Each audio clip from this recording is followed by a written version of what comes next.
طبعا امير صار له ساعه يفتر بالقميص، يريد مكوى بيحط بالرمية. السلام عليكم. عليكم السلام حبيبي. جاي اشوفك صار لك ساعه تفتر، شو تريد؟ زعت وتعبت ادور على مكوى بيحاض، مكوى مرتب ماكو رميته. عمو وصلت يمي، جبت لك ارقى مكوى داخل الرمية، خليك وياي. طبعا جبت المكوى النور لغسيل كافه انواع الملابس والستائر والبطانيات، خليكم ويانا. خويا تعبيس ودلان ساعدكم، انا جاي الله ولكم عندي مناسبه واريد كوبي حاط المكوى.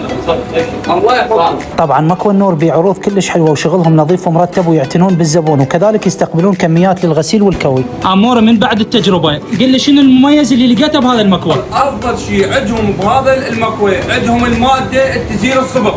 اذا كان عندك صبغ بملابسك او بدشداشك او تحلق وطلع عليها صبغ لازم هيك تعال يمني هاي الماده تزيل الصبغ حبيبي تزيله. زين غسل بطانيات متوفر يمكم؟ بس هذا غسل بطانيه ب 3000 بس ب 3000 والله عم زين ابد والله. طبعا متوفر داخل هذا المكوى غسل وكوي الدشداشه والستره والعبايه والقميص والبنطلون بالاضافه الى الكوتس. راح اخلي لكم الاسعار نهايه الفيديو. طبعا عنوان مكوى النور قرب فلكة ثوره ال20 باتجاه جامع الامام الحسن، انصح الكل يجيهم، حياكم الله.